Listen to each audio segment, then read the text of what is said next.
All right, welcome. I'm the Two-Tone Bandit, and this podcast is for Tennessee Titans fans by a Tennessee Titans fan. Pull up, represent that two-tone blue the way that you want to. This is a community. This is a brotherhood. This is for us, and this will echo the voice of the fans. So lock in, subscribe, and tighten the up. Let's get it. Jumping right into it. Look. What I was playing around earlier, fellas. I'm not gonna even lie to y'all. What was we doing? I was talking about Saleh, and I was thinking about a funny way to say it. And I was thinking about like salute to Saleh or salute us. So I was like the Saleh salute. That's what it is. So the Saleh salute. Saleh salute. Saleh salute. Now look, it's a whole dance and everything. Now look, look. Head coach, he hasn't had the best record if you're just looking at the record as far as from his head coaching experience. But his performance from the defense and his influence on the men that he coaches is undeniable. And when I look at that aspect, that is one of the most that is truly consistent to his resume. I can't deny that. I don't think most people that would actually look at the facts could either do the same either. You'd have to make an off stance argument to try to create any narrative around it, because you would have to deny what's obvious in front of you, because you can't. When I'm looking at the stats right here for the time that he was in the Jets and what he did with the San Fran, they were always top 5 in total defense. So you're telling me that we have, let's say, what, an 80% chance of being a top 5, more so 90% chance of being a top 10 defense this year? And then if we can have even if our offense was middle of the pack, I mean, the potential is sky high. So, I mean, I see the potential. I'm happy. I think Saleh, and especially with the Daboll hire, is really going to have a huge impact, not only on the players, but the culture and just the stadium. The city. It's going to be it feels like a new era. Like we really are here. It's happening. And I'm here to embrace it. I'm going to toss it over to y'all. You're welcome to introduce yourself, tell the people about yourself, and just tell us how you feel about the new situation that we are in as Tennessee Titans. But no, yeah. Go ahead. Do you think? Go ahead. I'll let you start, man, because I'm gathering my thoughts. So I got you. My name is Shaq, man. Shaquille Murphy Sr. I got to put the senior on there. My son said I got to start putting senior on there since I'm not the youngest anymore when it comes to Shaquille Murphy. So my name is Shaquille Murphy Sr. You can call me Shaq. You can call me Murph. United States Marine Corps vet. We out here. We doing what we got to do. Titans fans for a very, very long time. When it comes to Saleh, he has a strong background from college up into the pros. He started out as a tight end at North Michigan State. Oh, I apologize, North Michigan. He played there for 3 years. Then he went to Michigan State for the offensive assistant. Bounced over to Michigan State still, but on the other side of the ball as a defensive assistant for a year. Then he went to Central Michigan, Georgia, and then that's when he got to the NFL. When he got to the NFL, he was an assistant at, a defensive intern with the Houston Texans.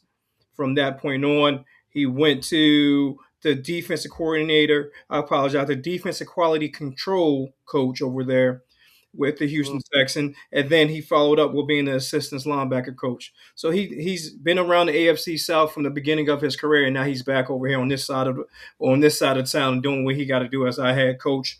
When he left Houston, he was with the Legion of Boom for a while, for about 2 years or 3 years. He was with the Legion of Boom as a defensive quality coach. Jacksonville Jaguars for the linebacker coach, and then a defensive coordinator with the San Francisco 49ers for the first couple of years when it comes to their really emergence, when it comes to building themselves back up to being the franchise in which they are. Head coach for the New York Jets, as we know. Then he bounced over with Green Bay for the offensive consultant position, basically helping them out on the other side of the ball for a little bit before he went back to the San Francisco 49ers. So he has a lot of experience in different locations. He has a lot of experience when it comes to different positions when it comes to football. He's been on the offensive side. He's been on the defensive side. He's experienced. He's knowledgeable when it comes to it. He's a great guy, all in all. I'm excited for this. I love the move. I love the person that he is, and I would love to get into why I personally believe that he's going to be the best person for this job a little bit on down the line a little bit later on. Okay. That's awesome. That was. Had to throw the facts in there a little bit. Had to throw the facts in there a little bit. It was a little bit sloppy, but we getting better. But even coming out of Michigan, it's like they always had a nice, tough program. So you can see that's a good background to have as a defensive person. I mean, honestly, it just adds more to the caliber of the structure that obviously, as the ranks that he's risen through. Yeah, Michigan State. He definitely did a damn thing at Michigan State while gaining that knowledge for the people that he was with. Michigan State is not Michigan when it comes to the athletic aspect of it, but at the same time, they still do the damn thing when it comes to sports. Basketball team is always doing good. Their football team is lower level right now, but at the same time, they're building themselves back up after the unfortunate situation that happened with them a couple years ago. So, with all in all, he's been around it from college to the pros. He has the knowledge. He has everything with it that it takes to be a successful head football ball coach.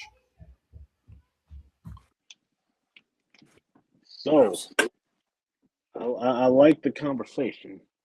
Okay. And I think it is very important to get a background into the new Titans coach. Before I go into what I wanted to talk about, my name is CJ.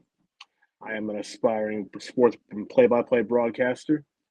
I have been working in the field of sports media since my college days. Graduated from Middle Tennessee State University in 2014 with a degree in journalism and broadcasting. And I have been a freelance play-by-play broadcaster since 2019. So, I have recently started a YouTube channel where I am posting all kinds of sports content, and I kicked it off by really diving deep into all things Titans since I grew up a Titans fan. I was 8 years old when the Music City Miracle happened. If I'm giving away my age and upsetting some people, I apologize. But I have been a fan of the organization ever since. And in fact, I believe yesterday is the 26th anniversary of what I like to call the second worst moment as a Titans fan that I have ever experienced. The worst being the playoff game in Cincinnati against the Bengals. Yes. We talked about that yesterday, so we know. Yes. We talked about that personally yesterday. That one was worse than the Super Bowl. Yes, it was. Yeah. And I 1 think inch away or 1 foot away is a little bit different. That Cincy game was different. Yes, and because I fully believe Todd Downing, we would have gotten back. But I digress. We're not here to rehash ancient history. I'm here to talk about the new head coach of the Tennessee Titans. And the first thing that came to my mind when I first became aware of Robert Saleh is I noticed just how intense that his units played. Yes. I've been a fan of Robert Saleh from the time that he was in San Francisco when I first noticed him the first time. Yeah. Those units played with an edge that most teams don't have. And when he got the head coaching job with the Jets, I truly believe that he had the right temperament to help them get out of the doldrums, if you will. Now, what we didn't account for, what I'm sure he didn't account for, is that the Jets are just dysfunctional. Yes. In every way. And it comes from the top down. Now, we know how difficult it was at the end. We know how hard it was for him to have any sort of sustained success. First of all, I maintain that him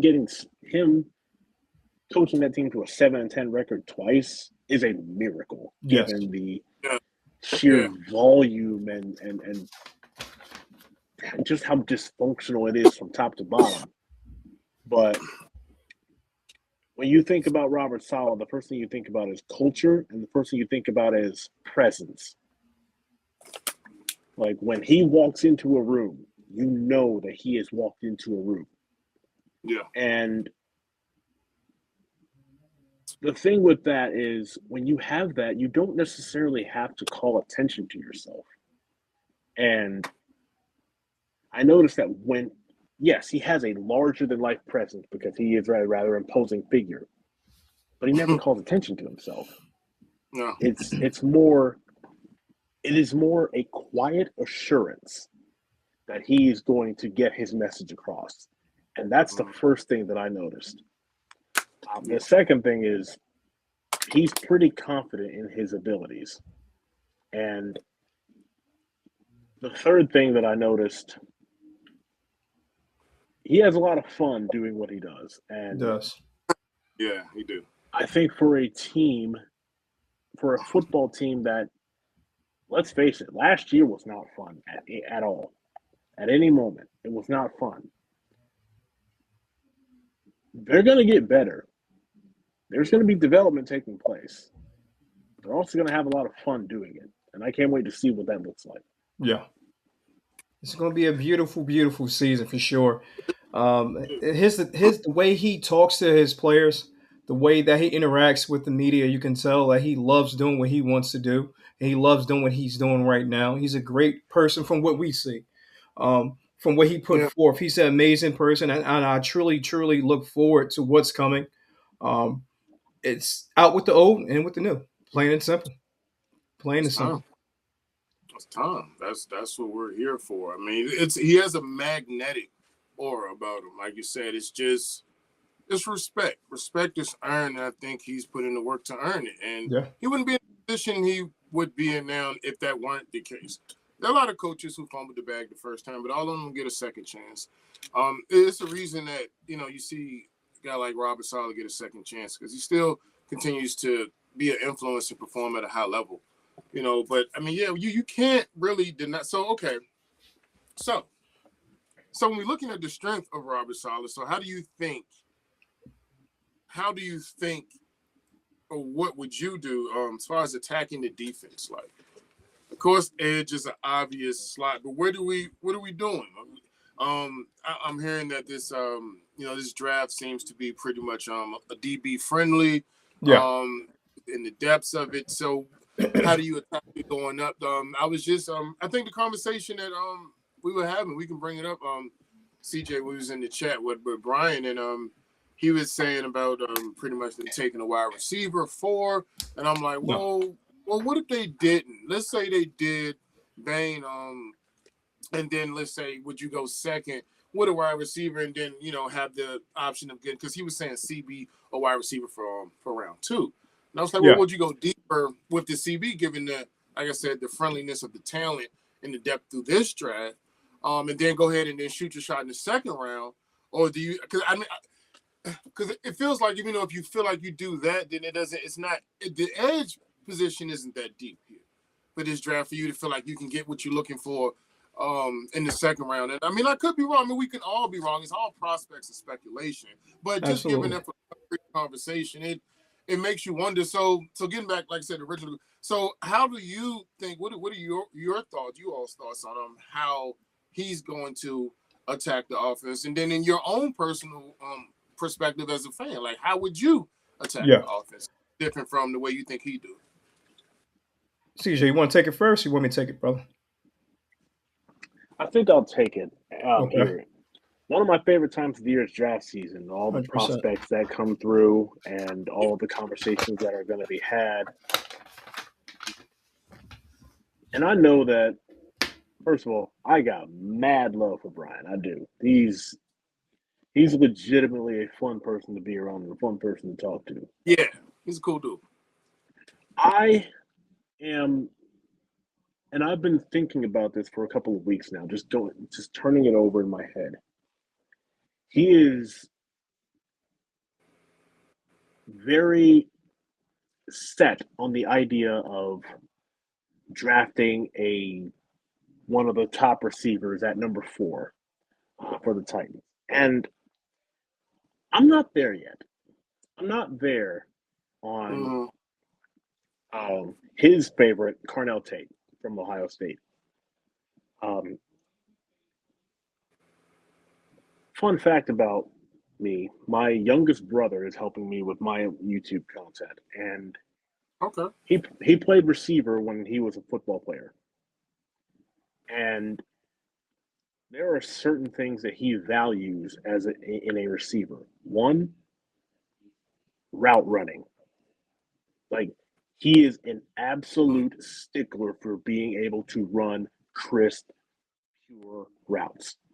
Route running, hands, concentration, body control, playmaking ability. All of those things. And I got him today, early a few hours ago, to sit down and watch some of the highlights of Carnell Tate. And he said there are things that he's good at, and this is just his opinion, and take it for what it's worth. He doesn't see anything like overly special about really any of these receivers. I showed him a handful of guys that, Yeah. Are going to be in the conversation come April. And of all of them, the guy that he sees the most, the guy that he's really intrigued by the most, is Casey Concepcion from Texas A&M. He is he's intrigued by him, and he said, and I quote, "He is a strong player with the ball in his hands." And I don't mean make you miss. I mean, when there's yards to be gained that you absolutely need, he could have 3 dudes hanging on him. He's going to get it. And he's a smaller dude. He's a smaller player. From a receiver standpoint, as compared to Carnell Tate, who's probably about 6'3", close to 200 pounds. Concepcion, in his mind, is the one that showed him the most of a handful of guys that we were able to look at. And we were able to go through guys like Skylar Bell from UConn. How does he feel about Omar Cooper Jr.? That's my favorite receiver in the draft right now. He reminds me of AJ to a slight extent. Crisp route running, strong hands, strong at the point of attack. Won't let somebody knock the ball out of his hands. He's not. The only issue with him is the volume in which he was throwing the ball this year. It was decent, but as you said, he was next to another good receiver that's going to get drafted earlier. I did not get a chance to show him Elijah Surratt yet, but look at Omar Cooper Jr. too, brother. I do scouting myself. I got certified with the Scouting Academy, Sports Management Worldwide. I have a sports analytic degree with them, so I know a lot about scouting analytics too. Omar Cooper Jr. might be the steal of the draft for the simple fact he's not going to get drafted high. He's going to get drafted in the second and third. And his ability to adapt to each and every scheme in which he will go to. Concepcion is also on that same path. Whatever situation he goes to, he's going to be strong. He doesn't need to be 2. He doesn't need to be 1. He can be a 3 and still deliver when it comes to it. That's why I love these guys. This draft, in my opinion, it's strong, but it's not superstar strong. It's a development-based draft. Development-based draft, they have to be drafted to the correct system, to the correct scheme, and develop. That's why I love our staff this year, because we have an experienced staff in which can do so.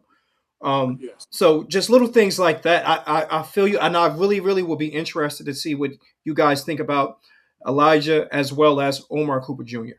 Definitely. Well, funny that you mentioned that, because Omar Cooper Jr. is one of the guys that we looked at. Yeah. In this, and it was really just strictly going on, YouTube and catching some of the difficult highlights. To do that, man. So difficult. It is very difficult. Trust me, but what I wanted to do is just to get his eyes on some of these guys. Yeah. And he said he's got good hands and he does run decent routes. Yes. But I think if you were wanting him to be if you wanted him to be a number 1 receiver, he's probably not that. It's not that. Which feeds into the conundrum that I think the Titans have. Mm-hmm. I don't think that they have a number 1 receiver on this team. They don't. And I don't think they're going to be able to find one either in the draft or free agency. Exactly. So you don't, as somebody, maybe, I'm not going to put myself in the shoes of somebody who's in the Titans front office. Yeah. But for this particular conversation, you do not need to overdraft just because it is a position of need. That's why Mhm. Tate is off my board at first round. I think Tate is a first-round pick. Yeah, I don't think not he's for a the top Titans. 5 draft pick. Not for the I don't. Titans. I wouldn't draft him in the top 5. There you go. I would not draft Jordan Tyson at all. Not at all. No matter how much I may, love his upside, because he's got a lot of upside. For me, what scares me is the injury concerns. Yes. There's a lot of it. That's why I would shy away from someone like Jordan Tyson. Malachi Lemon is, if anything, and I wouldn't. It's risky taking him in the first round. Malachi Lemon is another guy that we watched, and my brother, and obviously we came away with, there's nothing overly special about Malachi Lemon. He's got good speed, he's got decent hands, and my brother made mention that he's a tough dude. Yeah. He does everything good, but nothing great. That type of player. And that's what you want in a number 2. That's what we were talking about when it comes to the draft. And when it comes to receivers, you don't have any number 1 guys. You have a bunch of number 2s and a bunch of number 3s. And then everybody else can stick to the bottom of the roster, but they won't exceed it into a certain point. But they can make plays on special team, X, Y, and Z, and go from that point forward. And this draft is full of guys like that. 100%. From top to bottom, especially at the receiver position. They're full of guys who are complementary pieces, but not marquee kind of players. I personally, and this is just as an aside, I cannot wait for 2027 because there are some dudes in that draft class. That's why you get your number 2 now and then go from that point forward. I feel like we are so stuck on the fact that our wide receiver core, we are so excited about DK. We're so excited about Ayo Manor. But we need to realize these guys are not number 1 guys. They are not number 2 guys. They are 3 and 4 that will stick in the bottom of the roster, but do very well at the bottom of the roster. If we can have DK just play special teams, that would be amazing. Will that actually happen? No. But if we can do that and we can build our wide receiver core to a point where that is okay, where he's a number 5 guy, that is great. That's beautiful. But it's not realistic because of the talent that we have on the roster right now. That's why I'm okay with us overspending for a Pierce or overspending for a Jennings because they can slot in there. So therefore, we can take the pressure off the guys and get our number 1 guy next year in the 2027 draft. Mm-hmm. I will be okay with Omar Cooper Jr., especially because I know what he can do. I'm okay with the limit, but I'm not okay with these guys in the first round. I'm going to tell you that now. Edge should be the choice in the first round going back. But when it comes to wide receiver, you have great talent. But, okay, we have good number 2 talents. We have great number 2 talents. We got a whole bunch of T. Higgins, but we don't have a lot of Jamar Chase, if that makes sense. And that, my friends, is how I see Carnell Tate. Yes. I see him as a less athletic T. Higgins. I will give it to him. I will give it to Carnell Tate. When the ball's in the air, that's his superpower. Yes. But I don't see him as a legitimate number 1 receiver. Now, if you could draft him mid-first round, you risk it. And absolutely, I would take risk that it. risk. Definitely mid. But it should not around 2025. Beautiful. Perfect. Yeah. But I don't see him as somebody who is going to command attention like that from any top corner or any top defensive coordinator. When they game plan for the Titans, I do not see them saying, we need to stop Carnell Tate. I don't see that. Now, going back to the overall draft conversation that the Titans need to have, I would say that receiver is a need because assuming that they make the decision that I expect them to make with Calvin Ridley, and again, I could be wrong, but it's my feeling. I just get that feeling that he won't be back in 2026. But so should they make that decision? Receiver, corner, edge rusher. Those are the most important needs for this team of all of them. And there are many. Those are the three that are the most glaring. 100%.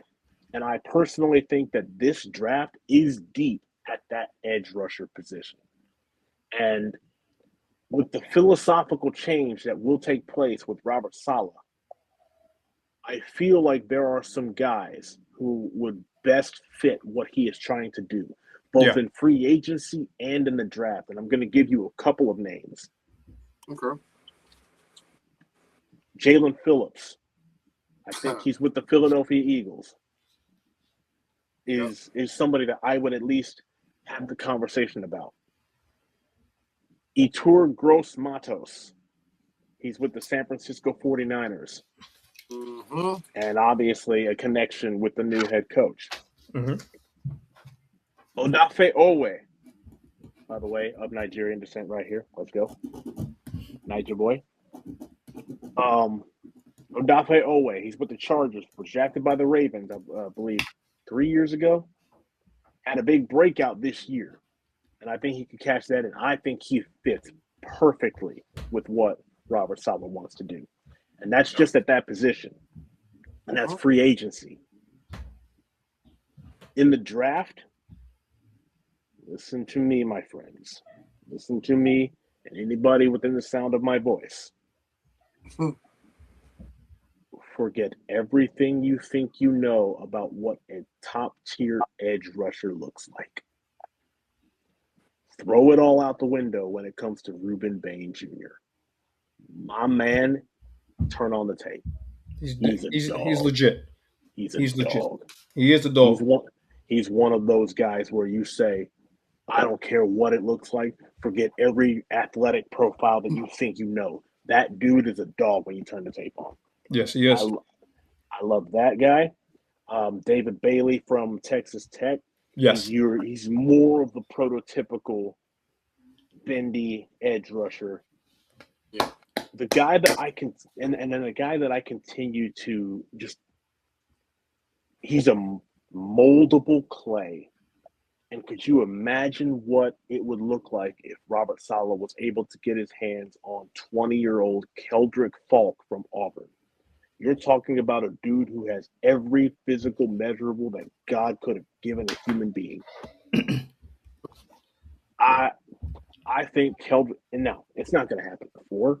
It's not going to happen. It's not going to happen at 4. Yeah, but there's a trade back. Can you imagine Keldrick Falk with Robert Saleh? Yeah, that's a fun thing to think about. And that's the thing about Saleh that a lot of people are not talking about, because the fact that he can develop talent beyond belief. We got to realize what he did with the talent that he had in San Francisco, the talent that he had with the Jets. When it comes to the guys that I feel like need to be drafted, I call them the 2 and a possible. The 2 for sure guys when it comes to the edges in this draft are Bain and Bailey. Reese is a possible. Falk is slightly behind in my book. I know how good he is. I've seen the film too. But I'm talking about at 4. You can trade back and get Falk. At that 4 position, you got to go 2 in the possible if you want to go edge. Another guy that I love and I feel like he is a superstar, and I doubt if we even touch him at 4 is Downs. Downs is beautiful. He will be a great piece when you go there, but you got to think about what you have to take away. And we're not about taking away right now. We're talking about adding talent. So you would have to move Hook. You would have to do X, Y, and Z when it comes to Hook. So that's why I don't even really put him in the equation. But when it comes to Bain, which you said, everything you said, brother, is 100% true. Bain is a beast. He is dynamic. He can hit you with different move sets. Bailey is the same exact way. People are worried about Bailey's bend, but at the same time, his power oversets everything that you even would think of. Bailey is a plug-and-play guy. He can play in any system. Bain is a plug-and-play guy. You can put him in any system at this point. Rishi you would have to work on. Falk is another guy that is a monster. If you can trade down, I promise you, if they trade it down, and everybody's going to think you're trading down for Tate, you're going to trade down for Falk because he's that dynamic. He's that good of a player. But again, this draft is so deep when it comes to edge that he's going to fall at the wayside a little bit. I'm truly, truly thankful that we are at this position that we can talk about trading down for once. Instead of we're saying, hey, we got to get this person because this person is here. This person value is just too big. We have so much that we can do. We have a team that we can transform and mold and blend. It's beautiful. We have the coach that can take a guy that played safety in college and drop him down into a linebacker that's a stud, which he did. So we have that. So just think about this. What is he going to do with James Williams? That's going to be beautiful. What is he going to do with Femi? Guys that changed their position on their previous teams, and now they're going to be on us. They're going to be with us, and they're going to be with Saleh. They're going to be able to truly develop the way they're supposed to develop, like we've seen the guys in San Fran, the Dre, the Greenlaws, the guys in that situation that played in different positions or played offset from the position in which they play now. But Saleh took them and molded them and made them X, Y, and Z. So I'm thankful for Saleh and the path that we're going to go through when it comes to the draft, because we can do so much when it comes to this pick, and it's really going to be beneficial and helpful towards our future and the growth of the team for sure. I like it. I also think that I want to go back to free agency real quick, because obviously questions are going to be asked about what the Titans are going to do, where they're going to pool a lot of their resources. And I think we can all safely assume that the Titans are going to move on from L'Jarius Sneed. I can safely assume that that's going to be I the agree case. with more about that than I agree more about Sneed than I agree about the whole Calvin Ridley. My argument with Calvin Ridley that we can get on later. I want you to hit your topic, brother. But you got to realize there's a connection with Brian Daboll now. So we don't know how that relationship is. We don't know what's going on with that. We don't know his health. But that's a conversation that we can have for another day. I want you to keep on what you were saying. So I would venture to say that of all the needs on this team, corner is the one that is the most glaring. And I don't necessarily want to address that with a premium draft pick. Yeah, you can't. I think that's one of the positions where you definitely address it in free agency. Yeah. So, how do you feel about Pons? I know he's 5'9". That's the only thing that sucks about him, but he's a dog. Only receiver that he had a problem with this year was Jeremy Smith, and that's for understandable reasons. You got a generation talent that you're going one-on-one with. Other than that, and you got to realize the defense that we're going to go into, he made a Richard Sherman, older Richard Sherman, All-Pro. So I feel like if he puts Pons in that defense, we will have our secondaries like already legitimized in the first year of him being with the team. I like it. I'll give you another name that I would consider on day 2. I think he's going to end up on day 2. Yeah. And that is Colton Hood from Tennessee. Yeah. He had a rough senior year. He had a really good senior year. Yeah. And Senior Bowl. Senior Bowl, yeah. Yeah. He had an up and down week at the Senior Bowl, but up and down week in the whole senior year. It's the whole injury aspect of it. It's just his junior year was solid. Yeah, he was at Colorado his junior year, transferred to Tennessee, and had he not done that, Tennessee's defense, which was already struggling in 2025, would have been that much worse. Yeah, Colton Hood was a godsend for the Volunteers, and he's got NFL bloodlines. I believe it's either his dad or his uncle was Roderick Hood, who played in the NFL for a while. So he's got NFL bloodlines. I think he would be a really good day 2 option at corner. But I'm going to give you a couple of guys for you to consider when March rolls around, free agency becomes a topic of conversation. Okay. Reek Woolen from Seattle. is somebody that I would definitely have at the back of my mind. Taylor. We know his measurables are out of this world. Yeah. Um, I believe his name is Jason Pinnock from San Francisco. There's another guy who's with the Saints and who actually Taylor. is He played Alontae at Taylor. Tennessee. That's the one I got an eye on right there too. I think his He's coming out party, brother, when he played us, the way he played, he was playing for a contract.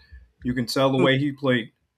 he's from Manchester, Tennessee, and if you Yes, he don't know is. what Manchester, Tennessee is, that is where Bonnaroo is. He could see Bonnaroo from his bedroom window growing up. Yeah. He is from this area, played at Tennessee, was a second round draft pick, and has turned into a really good player. Solid playing it.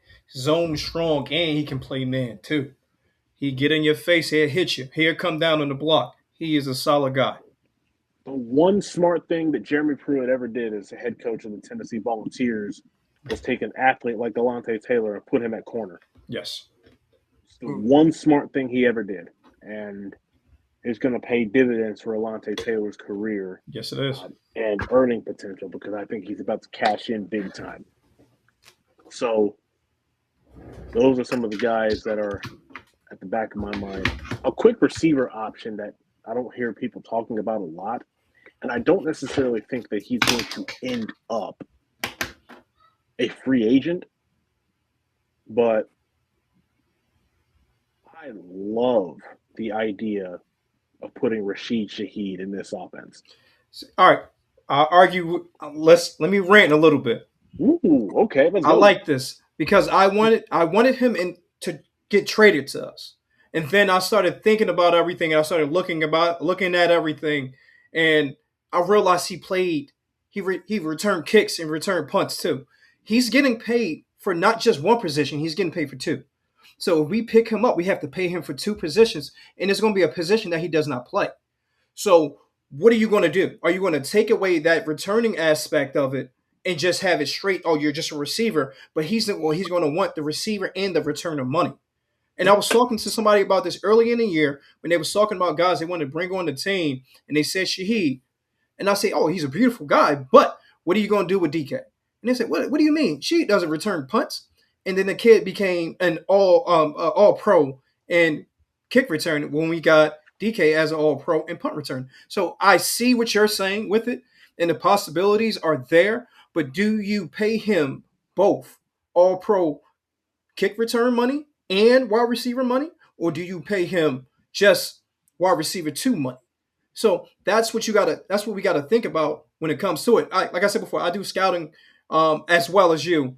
And I try to piece together little things like that. That nuance doesn't make sense to me because how will you do it? If you can find a way to do it and you can take away his aspect and take away some money, I'm fine with it. But I'd rather give Alec Pierce more money and have him just try to develop into that wide receiver 1 possibly down the road, which is more than likely just going to be a wide receiver 2, than give all that money to Rashid and he's not going to actually do both things in which he's getting paid for. That's just my thinking and my mindset when it comes to it. I feel like it's a waste of money. Okay, I'm willing to hear that argument. 100%. It can be a bit redundant to have both DK and Shaheed. Mm-hmm. But I think my reasoning and my logic of always it goes back to Cam Ward. He needs dudes who know how to consistently get open. I get you. I get that. And to have a more explosive element to this offense. And I think I was having a conversation with my brother about it. And I do feel like Brian Callahan as a football coach, not as a human, as a football coach, miscast Chim Dike as one of those guys who is somebody that you can line up anywhere in the formation, put the ball in his hands, and he'll make people miss. That's exactly. That's not what he does. That's not he was never good at that. At Wisconsin, he wasn't good at it. At Florida, he wasn't good at it. He was always a drag and go type of guy, a slant and go type of guy. He was never a slant and go type of guy. He was never that. The explosiveness that he's actually showing right now is certain things that you didn't see in college. I didn't honestly. I miss him. I would honestly say I miss him. I undervalued what he does. I didn't think he was a great returner until what he's doing now. So yeah, There's definitely some truth to that. yeah, I am. It's also why I'm intrigued with the addition of Greg Lewis as a wide receivers coach. He's done some good work. I'm intrigued to see what he's able to do with these young guys, because remember what we've seen from Chim DK, what we've seen from Alec Manor, what we've seen from Gunnar Helm. By the way, bring Chick back. Don't do it. But I see what he does with this young group, because they're young and they're 1 year in. They're not finished products. They're not. They're not. I think we need to find a good complement to some of these guys. Now, I don't know what that looks like. Honestly, I don't know what that looks like. I don't know who would come in and complement guys like Isle Manor, like Chim DK. I don't know. But I don't want to just say these guys are who they are at this stage in their career. So you feel like there's more to their development than what they're showing right now? Absolutely. We were talking yesterday. When we said yesterday, we thought, we definitely thought Gabe Davis is a version of, or what we think Isle Manor will be in the future. He's going to be that take the top off once in the blue. Most of his yards are on those big yak plays. So, like little stuff like that, I get what you're saying. DK is a special team guru. He's going to be a great special team cat. But do we want to put the pressure on him to be, let's say, for example, a Shakir, the guy that's the wide receiver that's with Buffalo right now? Shakir, is he that type of guy? I don't think he's that. Can he be that, a lower level that? Yes. But why would we even put the pressure on him to do that and have him have a more solid development pattern while putting him at special teams for this point forward and having him excel at special teams? So I get what you're saying when it comes to that. I don't think it's where they'll be at also. But the interesting aspect of this is the fact that we actually can have this conversation because we have a coach in place in Saleh as well as Brian Daboll that is installing this confidence and this funness in the fan base period, because we know for a shot of a doubt they can develop talent. Everything that Brian Daboll did, everything that Robert Saleh did, they develop talent and they instill that confidence in the fan base that we know they can actually do this. So it's cool that we can actually talk about this.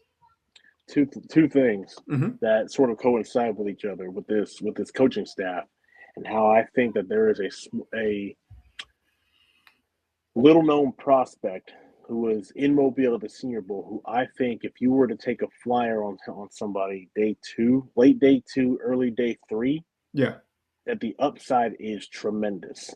Now, when you look at the big 3 coaching staff, and I'm sure you've seen it, but for your audience, I'll sort of just leave it as a little reminder. Yeah.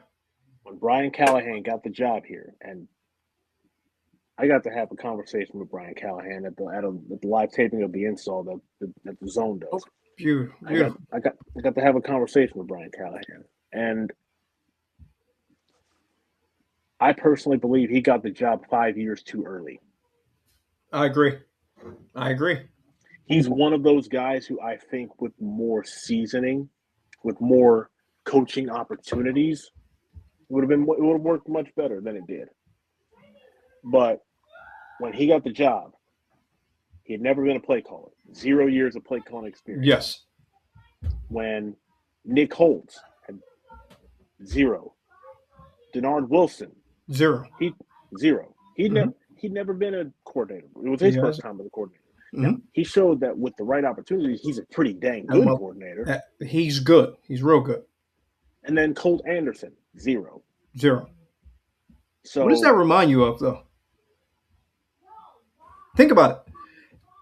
You know what it reminded me of, brother or gentlemen? It reminded me of when Mike Vrabel got hired. Mike Vrabel got hired, but then what happened when it comes to that OC? When Ryan Day couldn't come over, they put Matt LaFleur in that position because he was second when it came to the running of who was going to be the next head coach. I personally feel like they should have went with Mike McDonald, and then they should have put him at the OC position like we saw before. And I just say, like little things like that, I think about because of the track record and what would you see? That would have been perfect for us because we would have had an OC that had a chance to prove himself and develop and get better, as well as a head coach that was great at defense and that was a proven leader when it comes to defense. When it comes to defensive guys, I personally, this is what I do. When it comes to OCs, when it comes to DCs, the guys that I know that will succeed as a head coach are the guys that coach on the sideline. Brian Callahan never coached on the sideline. So therefore, he never had that interaction when it came to his guys. Like little issue like that, little stuff like that, I put together, and I realized, okay, this guy's going to be the good OC. This guy's going to be a good DC. Okay, but he can be a great head coach. Mike Vrabel was a great head coach because he was a player-friendly guy, and he also commanded a lot when it comes to his guys, and that's what you need. So little stuff like that. I of course, you don't want to say that as a fan, but as a scout, as someone that looks at the game, as someone that studies the game, you saw the writing on the wall, as they say. So, yeah. Do you remember his first defensive coordinator, Mike Vrabel? Dean Pease, and that issue with Dean Pease. There you go. And that sucked, and that lost us the Kansas City game when they got in. Allegedly, we're not going to put anything out of here. That's for sure. Allegedly, that lost us the Kansas City game because Dean Pease was doing so great of a job. Allegedly, Mike Vrabel got upset, and the whole issue came when the halftime he changed up and started running the defense and stuff like that. So I do agree with that, and I feel you when it comes to that. I guess the point that I was trying to make is Callahan, Nick Holtz, Denard Wilson, Cole Anderson, all of them combined had never been a play caller at any level. Not at all. With this current staff, Robert Saleh had been a coordinator and play caller for 9 years. Brian Daboll had been a coordinator and play caller for 12 years. Yep. And then, we don't know the defensive coordinator, but when you combine that with Bones Fossil, 18 years as a special teams coordinator. This is a veteran coaching staff that has a track record of developing young talent. And I think that's one of the things that was most glaring with the previous iteration of the Titans. And why I think that this one going forward has a chance to work. Because you've got coaches who can develop players. Yes. And when you look across this roster, they're probably going to go into 2026 with the youngest roster by far in the league. Yes. So the best way to help a young roster is with a veteran coaching staff that knows how to develop guys, which is what gets me into my conversation about this small school receiver who I think has an opportunity to be really good. Absolutely. And I'm talking about Georgia State's Ted Hurst. There's something about Ted Hurst that lends me to believe that he's got what it takes to succeed at this next level. When you look at the games that he was able to play against Power 5 opponents and the heavyweights in college football, he didn't shy away from them. In fact, he had some of his best games against them. And Ted, he's a big kid. He's a big kid, long kid. He's got athleticism for days. I think that if you forego the receiver position day one of the draft and you want to address those positions and you say, hey, this is somebody that I think could work late day 2, early day 3, Ted Hurst is one of those guys. And his upside to me is based on some of the things that I've been able to see. It's pretty high. Yeah. What do you guys think about Ted Hurst? I like him. He's linky. He's definitely lanky. He can go up and get the ball. He's just like Tyron. I believe his name is Tyron Montgomery, the new guy that's been showing Tyron off and Montgomery doing from what the John hell he had Carroll. to do at John Carroll and at the D3 level. Yeah. I love both of those guys. That's why I feel like you know for a shadow of a doubt you're not going to get your number one. So why not bounce back to that day 3 or that day 2, late day 2? I wouldn't say even round 2, and get your guy, your receiver that you can develop. We have Greg Lewis is great when it comes to development because he was a scrappy receiver when he was in Philly. So like little things like that I pick up on because he's a great receiver coach. He knows what he has to do. So therefore the development, look what he did with Zay Flowers. So the development aspect of it is going to be lights out. It's going to be strong. So I would wait when it comes to that. Also, I love Hurst. I love Montgomery and guys like that because I feel like they can take this offense to the next level. Maybe not this year, but next year in that third year, it can be really, really something special. It's an old school. It's going to be an old school team, period. They might be young, but they're going to be brought up old school wise, as in the development, as in all this other stuff. Honestly, if you think about it, I feel like if we got this coaching staff last year, I don't even think Cam Ward would have started in the beginning of the school. I'm about to say the school year. I'm thinking about my kids. He would not have started in the beginning of the season because they know they got to bring him on slowly and do certain things when it comes to it. I'm not going to say Brandon Allen would have been our starter, but I think we would have got a more proven guy to be our number 2 and then brought him on slowly and develop him that way. This is an old school team now. We're not going to play these BS games. We're not going to play these sugarcoating games and stuff like that. It's going to be brought on in a different way. It's going to be developed in a different way. So, yes, in the beginning of the season, Cam is going to have a handcuff on him. But it's not going to be like that for this point on. We need to calm down when it comes to the fan base and just realize, hey, he's going to get better and better through the year, but we're going to run the damn ball this year. And that's what I'm really, really excited about. I know we were talking before, rather, about TP, but honestly, I think pay attention if we trade back. Pay attention to Love. It's Love, Downs, and Bailey. These 4 guys will be a tight. I don't think anyone else will be a choice other than those 4 because of what they bring to the table. Bailey is a strong rusher. Baines is a strong rusher. They go perfect when it comes to Sweat and when it comes to Simmons. Love is a super duper super duper star. I apologize. You gotta mute that. He's a superstar, and he's going to be a great running back wherever he goes. They say he's either going to go to Tennessee, he's going to go to KC. I don't want him to go to Kansas City. That's going to be a problem if he goes to Kansas City. So I would love for us to get him or someone else to get him, period. And it's exciting to see what could be when it comes to it because we never felt this way before. We haven't felt this way in a long time. So, yeah.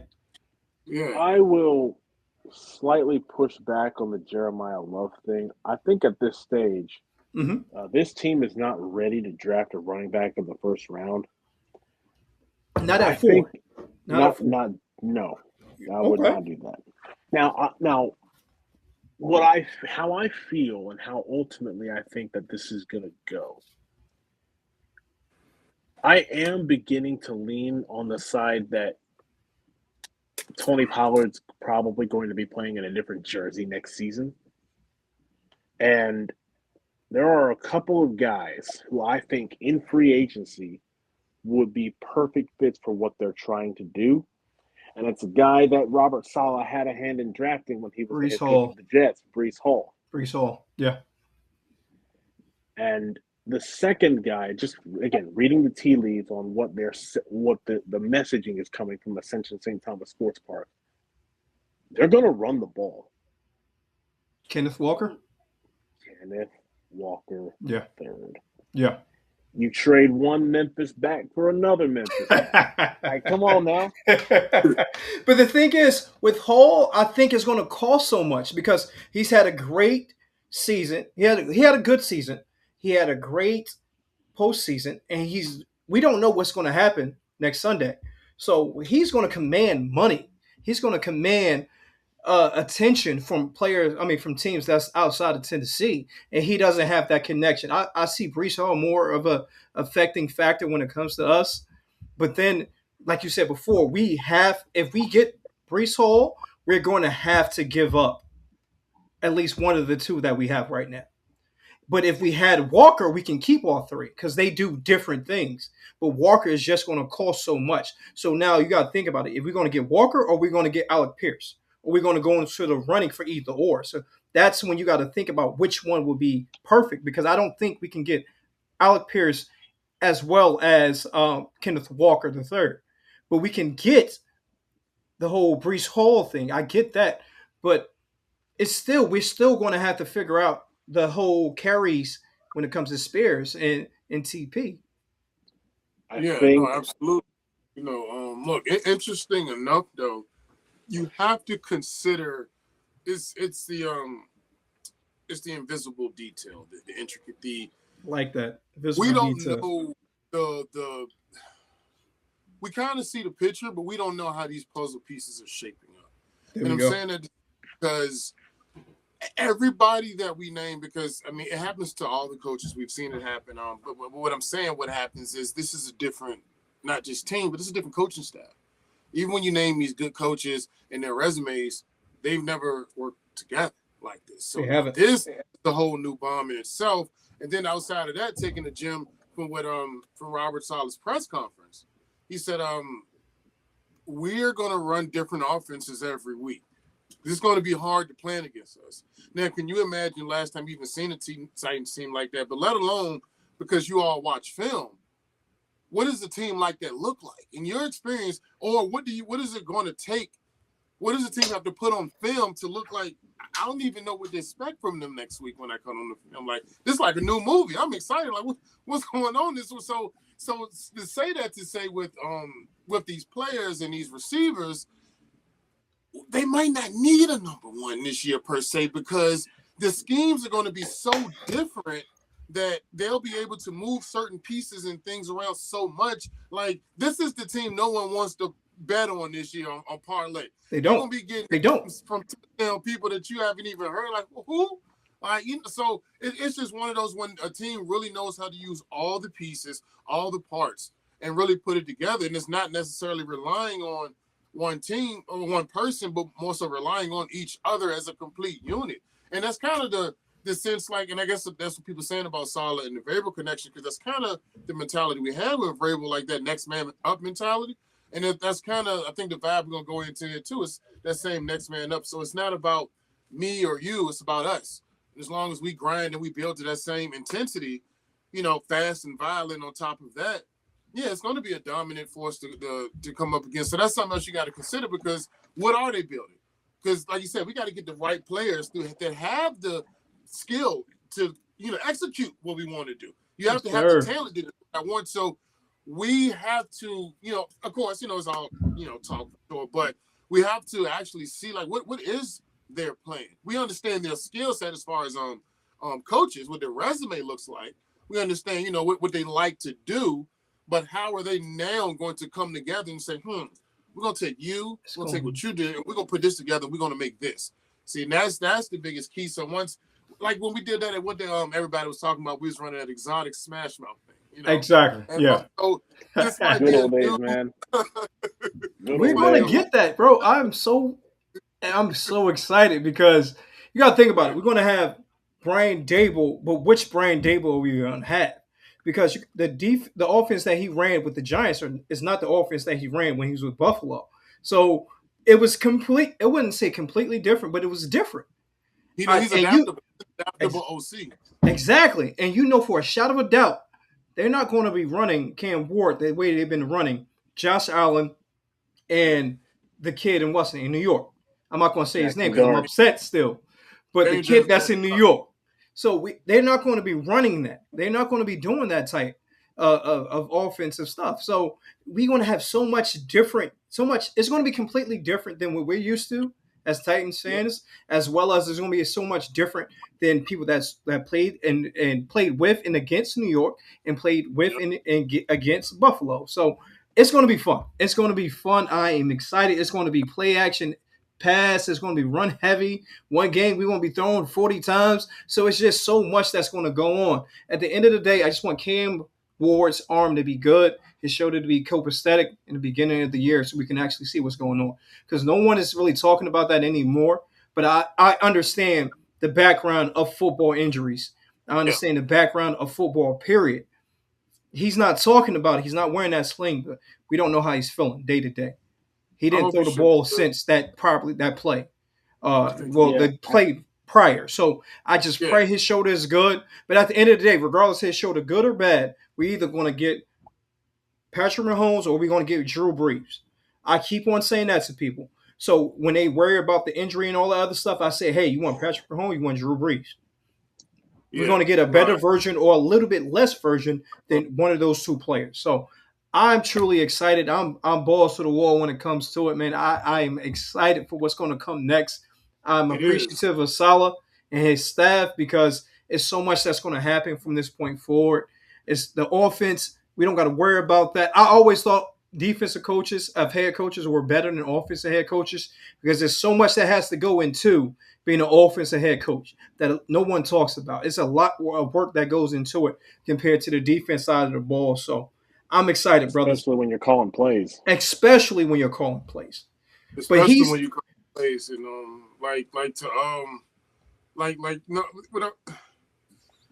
pay attention to that. I remember what I said before, brother. Pay attention to the OCs and the DCs that are in the box and that are on the field. I promise you, when you look at that, you're going to see the trajectory of their career, and you're going to be like, oh, Esh. Like, I see it. Because no one really looks into little factors like that. But pay attention to little stuff like that now. See, the thing that has me excited the most about it's like, okay, there's a few things you got to consider because, like, okay, let's it's kind of like Mike Borgonzi. Is what I'm really kind of excited about more than the hires at the moment is because this is more like I would say, I'm not gonna say solidified year, but this is like okay, last year was introductory. It's a lot of critique on some things like the Dan Moore deal. Certain moves some people kind of iffy on, like, okay, so what's really going on here? But all in all, things have pretty much turned out to be pretty bad. But 1 year is never enough in the league. It's always what have you done for me lately, for sure, but it's not enough, especially when we're trying to build something. Yeah. So I guess for Titans fans, it will feel good to see how he's done good with the hires, but outside of the coaching staff, which we shouldn't have had to put in place, assuming everything would have worked out. Yeah. We're always going to attack free agency in the draft. How does he do it round two? Does he, because you're going to compare what he does this year to what happened last year. When he gives out a great contract, is it worth it? What we're giving to make a contract out to the type of people that he's going to bring in when he does the draft, when all of these things are said and done, we're going to look back at Borgonzi and critique the moves that he's made. And so if it's another great, offseason, that's why I'm excited about it, then it makes me feel like, okay, well, I do feel a lot better about this organization now because it looks like we have some consistent good choices, good, signings coming in back-to-back years. Yeah. And so it's like, okay, that's a good foundation that you want to lock in on. And if you have that, then it's like, okay, because let's say Robert Saleh come out. Let's say he has a great year. Let's say he does. It's still not enough because people want to see you do it again. Exactly. So if the Mike Vrabel effect. We talked about that yesterday, bro. Mike Vrabel effect. And that's all I'm saying. So I feel like we're in a great position because we are in a good position. I mean, honestly, like we really are. And so and the siege. Look, this is the point that I made on top of all that. And I'm gonna let you jump in on here if you want to. But think about this, CJ. I read this is what I said to him. I said, there's no way that Mike Borgonzi could make a hire like getting Robert Saleh in here as the head coach, then getting Brian Daboll as the offensive coordinator, having the most money in free agency, and then turn around and just make horrible signings and then just botch the draft. You can't put them in position and then give them an unfunctioning team. You have to give them somebody. They need talent of caliber. So I'm pretty sure they're all going to work together. But you don't want to be the GM who brought in the potential and then botched it because you didn't give them talent. So just considerable. But yeah, that's so my excitement is to see if the consistency from Mike Borgonzi goes over into year 2 as far as the talent acquisition and player acquisition for the team. But then, we're going to see that continuity trickle down into the head coach because we're going to be watching Robert Saleh. Because either way, whatever he does, we're going to see him again. He's going to coach again next year for sure. Even if they had, as long as they he doesn't go the worst, like 0-7. If they went 7-10, he'd come back next year. He'd come back next year because it's an improvement from last year. Of course, we want more, but we'd still be judging him on that second year if he went 12-5. Whatever he did, we're going to look at it next year. Is it sustainable? Is this continuity? Are we able to build going into this new thing? So that's what I'm looking for now, seeing if we can get continuity from the coaching staff and on the back end, and all we got to worry about is really just developing and just rotating the roster, it'll make it real easy to sustain the championship caliber team. So that's how I'm looking at it. Think about this, and this is where the Titans are as an organization. 2022, they fired John Robinson. It went from 2022, Vrabel and J-Rob. 2023, Vrabel and Rand. 2024, Rand and Callahan. 2025, Organzi, Callahan. And now in 2026, Organzi, Saleh. So what you have to do above all else is to stay off that hamster wheel. You have to. It's the most important thing for this organization. Robert Saleh and Mike Organzi need the time to build this the right way together. And I think this time, based on some of the conversations that have been had, and it's from the words that you hear from Robert Saleh, it looks as if they're finally going to get an opportunity to get the time necessary to do this the right way. I believe so. And remember, for whatever reason, the changes had to be made. We know that the J-Rob decision had to be made. We know ultimately that the Vrabel decision that was made was a mistake in hindsight. I don't have much of a concrete opinion on how it went down with Rand Carthon. I just know personally that he didn't get the time necessary. But then when you hear some of the things that came out afterward, you're like, okay, I get it. But and that goes into the fact that we were saying before, brother, like you don't know what's going on behind doors. Yeah, you don't. And I think it's going to be up to Robert Saleh to be the guy who brings the culture to this organization, because let's be faced, for a while, floating in the middle of the ocean with no compass, was lost. Yeah, man. Yeah. Somebody fired an anchor into the ship and was able to pull them back to shore. Right now, the Titans are headed back to shore, and it's a good start. It's a good start right now. So you need time, you need resources, and you need opportunity. And the Titans, going into this offseason, they have all three. They're going to have time, they're going to have resources, and hopefully there's going to be opportunity down the stretch. Yeah, it is. I think one of the most overlooked positions, because we got so many, but in the premium ones. But this backup QB matters to me, man. It's important, who we get is.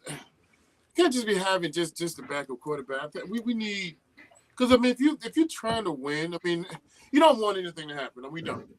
But you keep alluding to it, brother. You're talking about wondering about his shoulder. You hope he's okay. This happened. We've seen things go down. We like you said, we're trying to get the culture here, and you don't want unfortunate things. You can't prevent them. You can try. Preventative maintenance, but things happen. But just saying, if we can have the great spirit, because even in a down moment, if the team can continue to rise, and not only does that add, to the coaching staff and their ability to develop beyond injury, but also just to keep the spirit high. We need the morale to stay at a good position for a decent moment. Yeah, we need to get the spirit, because once you have that, because like I said, that's one of those immeasurables. You can measure the speed and the harder points, but But a lot of times it's spirit that wins the games, and if we can have that consistent high morale of what we know we can do, week in and week out. And so that's what I want for them. I want it to be together, but you still want to prepare for these situations. And I wouldn't want us to be in a situation where, unfortunately, we have to, rely on a lackluster quarterback just because we got somebody on the roster. So I'm really kind of trying to see who we can do. I mean, I take Jameis Winston.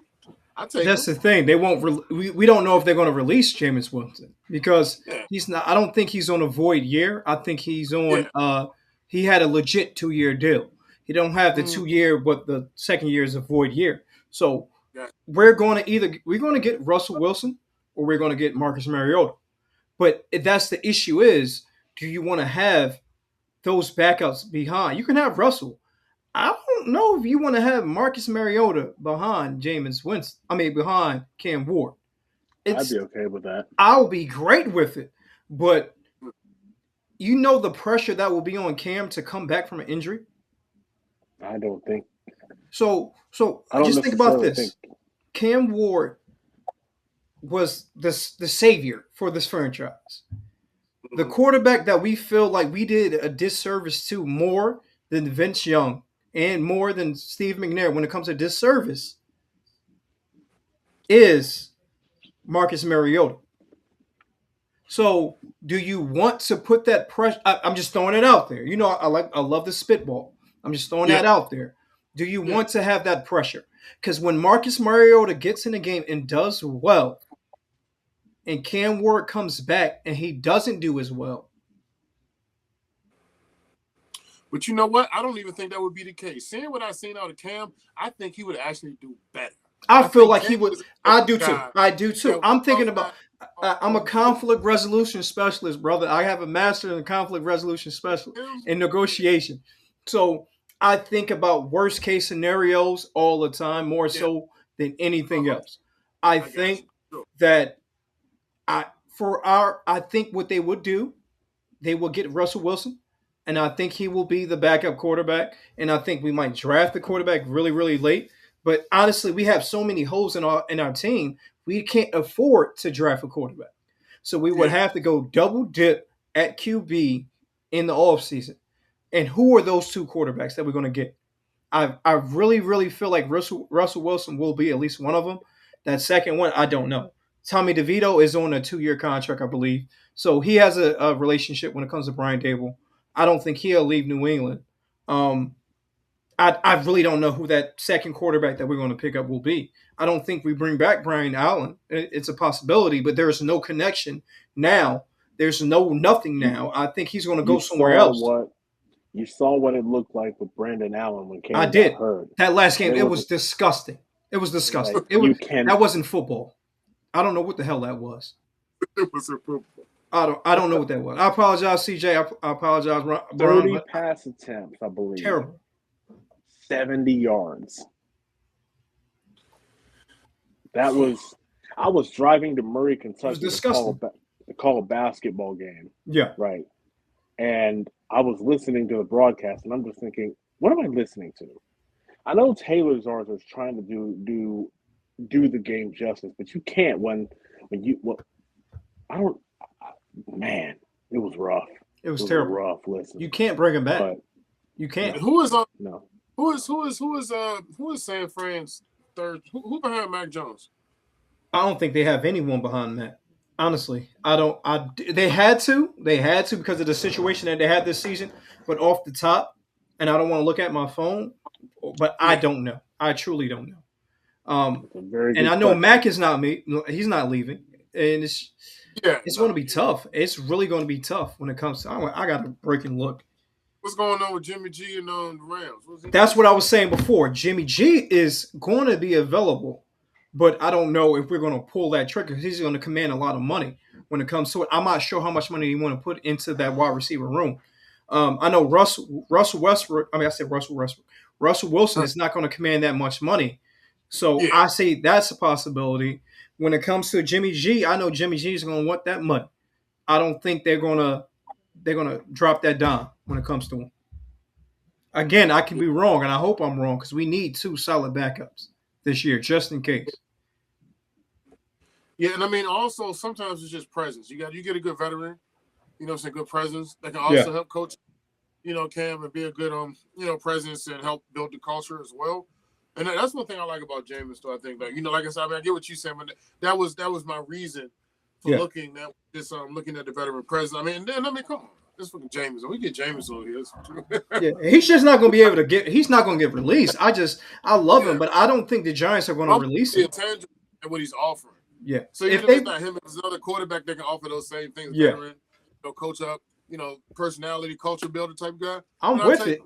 I'm definitely with it if they let him go. A guy that we need to look at is Tyrod Taylor. He's going to be available. Russell Wilson is going to be available for sure. You got Kenny Pickett available. You got Trubisky. That's a possibility. You got Case is going to be available. You got Trey Lance is going to be available. We got guys like that. Josh Johnson, Malik Willis, but we're not going to touch Malik Willis, I don't think. So it will be hilarious if we bring back Malik Willis. That would be hilarious. Malik Willis will end up in Miami. I think so too. Honestly, I think what they're doing in Miami, they want to put pressure on Tua, and they might even release Tua or trade him, whatever the situation might be. I think Malik Willis is going to end up in Miami. I really think he is. No, they capped Tua. They can afford to release him. Not this year anyway. Especially with they cap. Yeah, it's like when you have a new coach and you have a new GM.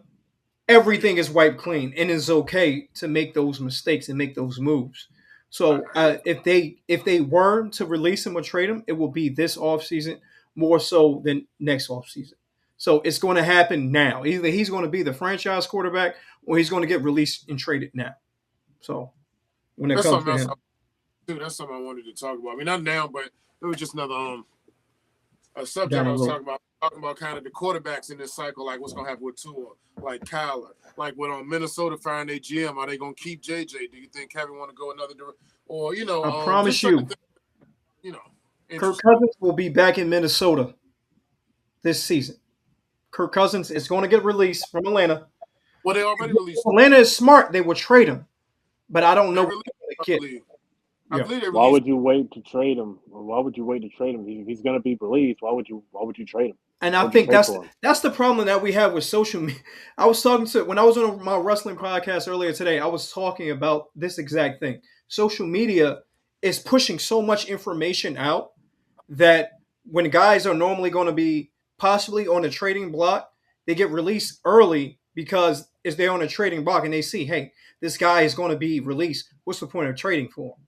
Yeah, and that's the same thing that we have with wrestling now, where we got guys that are free agents and they're not supposed to be led on to be free agents. It's a lot of stuff that goes into that stuff. But that's where we're at when it comes to him, because they say he's going to get released. And they said that for God knows how long. So, yeah. But then that will put them in the market. I mean, Michael Penix isn't a sure thing. I mean, he's coming back from injury. So, it's a lot of teams that kind of looking at in regards to what they're going to do at the quarterback position. But nonetheless, look, we got our guy, not my problem. So, hey, they can figure it out, man. Because honestly, I don't know. People not listening to us because we're Titans fans, and then two, they think we're biased. But if you really look at this guy, I mean, like I was telling them yesterday, CJ, I was like, after the bye week, I believe they coached themselves. I believe Mike McCoy was present, but they went out there and just played ball. They coached themselves. And honestly, if you look at the improvements that Cam made with no leadership, no coaching staff, no weapon, he did that on his own. Now you're going to actually give him a decent coach, a great OC, and probably bring in some more weapons? Oh, my goodness. And, Lord, let's not establish a run game, for goodness sake. Okay. We're really talking about some things, giving Gunningham a bigger role. I mean, look, man, I don't know, man. It's just the potential just – even if everything I said was middle pack, we'd be a problem for a lot of teams. Look at how we weren't – to a lot of teams we were not supposed to be as competitive as we were in a lot of games. Even with the losses, we were way more competitive in a lot of games last year with all the things I just named. So I can't not think that we wouldn't be able to achieve a better level of performance going into next season. Even if it's this early in the outlook of it, just believing in the culture and what we're trying to build in the spirit, just seeing the quarterback and the pieces that we're putting into place, it just seems inevitable to be a lot more successful. So I don't have a guaranteed number, but I just really feel like we're gonna be a plus 500 team this year. So I mean, I don't know, but that's my marbles in the basket, about it. I still my man is anti-Chig, and I can understand why. But after watching the Senior Bowl today and watching how many of those tight ends were dropping balls, were having balls come off of their hands that led to interceptions. No. It's not. No. You bring back Chig. And then, a lot of times too, see, my thing too is like, I would. I'm not, and the reason why is even when I look at things like, even I make a case for Levis, and I'm not saying necessarily as a starter, but it's because the last 2 years we haven't had anyone to develop any of these players. So can we truly judge their talent? So now that we have actually coaching staff that can develop what the coaching staff hasn't been able to do in the last 2 years, we might be able to see upsides of players that we didn't know existed. And so it's all about scheme and people understanding how to put people in certain places. So we might get a better version. It might be able to get Chig to be a better blocker on the edge, or certain things that other coaching staff weren't able to do, or didn't utilize them properly, or the wrong scheme, or underutilized them, or however you want to put it. Just having the proper people to evaluate the talent properly and really use them at their skill set and not try to make them match theirs. So I'm like, okay, I would wonder what could Levis do being trained by Brian Daboll? Could he be at least shoppable, and we could Malik Willis him this year at least even if we didn't keep on could we at least or trade pick compensation? It's something. I don't know, but you just got to put it on film. That's all. Scheme is not going to help Will Levis stop chest passing into the other team. That's where I'm at. I mean, I'm so far past. I was so far past done. I believe it was that Cincinnati game where there were 4 straight drives, and it was fumble, pick, 6. I said I was done. That was it. It tells me everything I need to know about Will Levis at this. You're going to see a whole nother version of that man this year, for whatever reason. But I promise you, this year you're going to see a whole nother version of him. A Malik Willis situation, and it would just, like I said, it would make sense, because if you leave him where he's at, like you said, the same way you feel about him, CJ, it's like, yeah, I'm done. But if at least you can get him developed enough to put on good film in the preseason. Hey, yeah, I mean that's true. Ultimately, Will Levis by the beginning of next year is going to be on another roster, and I will be A-okay with that. That's what I want. I just feel, and let's say if we can take it from a 6th-round pick to a 5th-round pick for him, just off a better performance on tape, I'll take a pick up. Yeah, I'll take it. So, but yeah, improving the value to improve our stock on the back end, getting more out of players than we could would seem like the better idea. And yeah, like you said, I'm all for it. Like I really don't think it'd be an awkward position. I mean, he doesn't want to sit there and play Camp's backup. So yeah, but I just feel like just get something for him is what I'm saying, and not just lose out in this entirety. That's all. But yeah. Oh man. What's a rolling, fellas, man? How good? This has been awesome, man. This is what we're here for.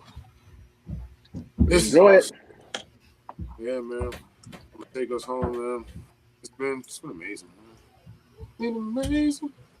Amazing. Appreciate y'all. Behaving yourself like good people. Always. I'm a gentle spirit. This is fun, man. This is fun. This is what we do for a living. I don't care what everybody else. Y'all cool with me? Hey, it's the only thing that matters. Let's go. Yeah, good thing. You so you are in you live in Tennessee, or you in metropolitan area, CJ? Me? I live in Murfreesboro. Okay. So I'm trying to move over there. How's the houses over there? Me and my wife are trying to move. Okay, it's really cool. They're expensive as heck. They're expensive as heck, but it's really cool around here. Okay, beautiful. So I'm born and raised in the borough. Oh wow, okay. So That's what's I'm up, one of man. those. I'm one of those native Tennesseans. Hey, ain't nothing wrong with that, man. My grandmother was born in Tennessee, in Memphis, and that's why I Okay. became a fan. Before she passed away, is when we moved to Tennessee, when the Titans Oh, moved to Tennessee. So that's how I yeah, became a fan. that's cool. That's I awesome. was a football junkie as a kid and didn't necessarily have a team. Like I tell people, my first football memory was watching John Elway get helicoptered in Super Bowl 32. Beautiful, beautiful. Like That's there Simba. to this day, there has never been a better example of I will die to win this championship than John Absolutely. That was Elway the getting first that we spun like a saw. helicopter at Yeah, 37 years old. Him saying, "I don't, I will do whatever it takes." yeah. And when you see your quarterback do that The at whole that team. age, at that moment, it becomes, "I will do whatever it takes to Yeah, help this guy get to that get that things like Lombardi." that. Seeing Ronnie Lott's fingers growing up, it puts me in that position, and that Yes, helicopter moment was also that position that made me feel like, yo, this is what I want to do. I want to be involved in it somehow, some way. This football sport is different than anything else. It brings families together.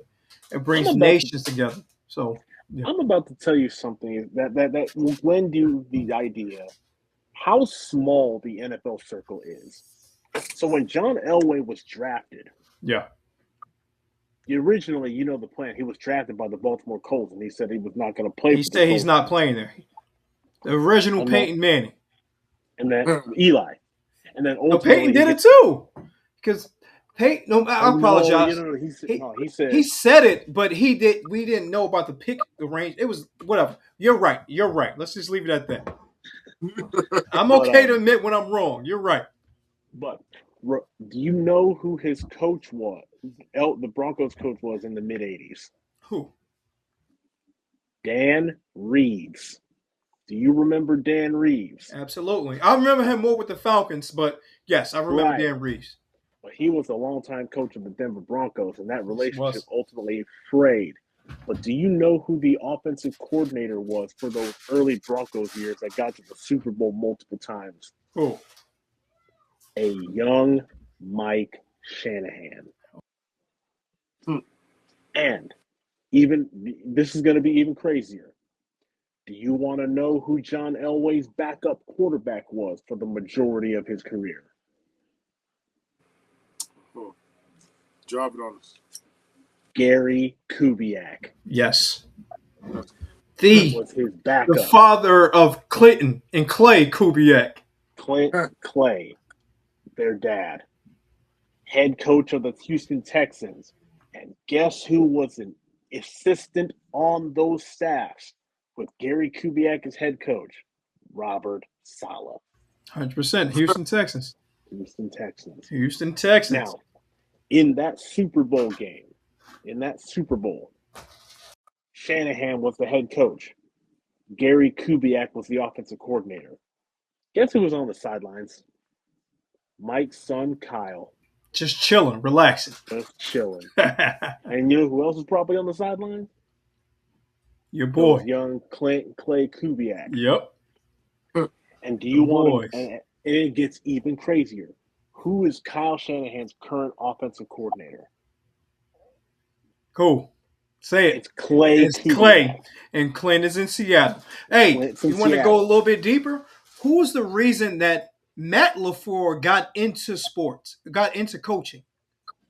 Robert Saleh. what's up. Because Yeah. that whole interview process when he was with the defensive side, or he was with the offensive side, he had to move to the defensive side Yes. for his That's best because friend of now. Matt LaFleur. Little things like that is beautiful. And who was the offensive coordinator for Robert Saleh when he was with the Jets? Mike Matt's LaFleur. brother, Mike. And who was fired not because of Robert wanted to fire him, but he was forced to fire him to get Aaron Rodgers. Yep. Matt LaFleur. Little stuff Yep. like beautiful. Little stuff. It's pretty insane. It just is. how close everyone, how close it is. That's why it's so difficult. Like with me in scouting and recruiting and stuff like that, it's so difficult because everybody's so close. It's so you have to be damn near perfect to get it to break in nowadays. You have to be perfect. You have to be a junkie. You have to be in the film 24/7 to be there. Yeah. And so that's also part of the reason why they're going in a different direction offensively. Because if you look across the league, Seattle's running a version of this offense. San Francisco's running a version of this offense. Miami's doing it. Green Bay's doing it. Houston's doing it. It's everywhere. Kyle Shanahan's imprint on this league is everywhere. Yeah. Mike McDaniel's now with the Chargers. They're going to be doing it. Yeah. A lot of motion, strong motion. A lot of it. And it is his way of going in the opposite direction. Yeah. That's when he says we're going to have a different game plan every single week. He is not playing about that. It's dead. He's dead serious. He's going to legit change this offense every single week. And it's going to be beautiful. That's why I think there's going to be a stronger emphasis on the run game than there was under Brian Callahan. Yeah, absolutely. And if you noticed, when Callahan was let go, there was a stronger focus on running the football. That's what Mike McCoy wanted. And guess who ultimately took over designing the run game that ultimately started getting better as we got to the end of the season? Big Luke. Luke Stocker. Big Luke. Over designing the run game. Yep. And with Luke Stocker retained on this staff, and they bring in Carmen Brasillo, who was with Daboll in New York, there's going to be more of an emphasis on the run game. Exactly. And that's why I keep on pushing the possible trade back. And then we're gonna loop back. That's why I keep on pushing that possible trade back. Even though I would love Walker and I would love Breece Hall, but think about that down the road when they start saying stuff about a possible trade back for that Love guy. I promise you, there's a lot of running backs in this draft. Also, Desmond Claiborne, brother. I know you love scouting just like me. I love scouting. Desmond Claiborne from Wake Forest. Keep an eye on him. He's the second coming of Chris Johnson to a certain extent. He's not that good, but at the same time, if he goes under the right scheme, he's going to be amazing. So keep an eye on him. I don't have physical measurables right now on him. What are those measurables like? The measurable, I believe he's 5'10", about 198. I could be wrong, but I think he's around that. So he measures up. He's a really, really quick. He does extremely well in the passing game as well. He's a different type of cat. I'll promise you, he's a speed demon, and he might be something close to a Chris Johnson. Of course, he's going to be a lower level because Chris Johnson was just that amazing. But just keep an eye on him in the later rounds of the draft. He is a Mike Borgonzi type of guy. Demond Claiborne, you mean? Yes, Demond. I apologize. I said Desmond. Demond Claiborne. 5'10", 195. See, I was close. I was a little big. I was close. Okay. That's Chris Johnson was about 5'11", 200. So, so it's close. It's close. It's close. Okay. I'll keep an eye out for that. But definitely. I'll tell you someone else that I'm interested in. And I just saw that he actually has a broken bone in his foot. Ooh. That happened during the Senior Bowl. That's Penn State's Nick Singleton. Both of them guys are good. They're different type of cats. Yeah. Him and Allen, he's really good. He's a bigger dude. He's like what? He's around 5'11", 6 feet, 220 pounds. Yeah. So yeah, he's a bigger dude. But he's got that. He was the more explosive of the backs. K-John Allen was the back. Believe it or not, yeah. He was the more explosive of the backs. But I can't wait. I really can't wait. I look forward to this draft. Running back class is deeper than a lot of people think. Cornerback class is deeper than a lot of people think. Safety class also is iffy, but you can scrap and you can grab if you put it in the right system type thing. Football is all about system. It's about putting the guys in the right system and the right pieces, and I promise you can make it work. So guys like that, if you put them with the right guys, oh my God, it's going to be a problem. But you got to put them there early. That's the thing. You can't just draft them and not have a plan for them, and they're going to fall at the wayside. And then they're going to get cut, and then they're going to be considered a bust or whatever you want to say. So that's why drafting is so important. That's why I love it. You got to put the guys in the right spot. I think that most of the offensive players for this team were not put in the best position to succeed. Yeah. And that's why I'm willing to give everybody a clean slate on that front and see what happens when they start working with Brian Daboll and see what it looks like. So that's where I'm at. Boys, this has been fun. This has been fun. I love this. This is what we do, man. We'll definitely have to continue to rap about this, and this gives me more ammunition for my some of my YouTube conversations that I'm going to be having. 100%. For sure. Yeah, I love it, and definitely. Well, I gotta hop off here soon because boy, I haven't eaten all day. Hey, listen, I got a family that needs my attention. I got to get out of here myself. So I truly understand. I've been looking at film all day. I've been looking at the boxing aspect of it. Like I said, I do the boxing thing too. So I gotta get back to the boxing. I got a podcast that I gotta do for boxing soon. So I'm about to get out of here. Feel free to hit me up on Twitter. We'll continue to have these conversations. Absolutely. At CJizzleman2 on Twitter. I'm gonna look it up. So that's where I'm at. Feel free to hit me up. I'm very interested in your opinions on a lot of these prospects because it's going to help me continue. And mine is Coach Murph. I believe it's Coach Murph 7. Coach Murph. Okay. Yeah. Sweet. Boys, this has been fun. We'll do this again sometime. Probably tomorrow for me, but I'm all right with that. So. Me too.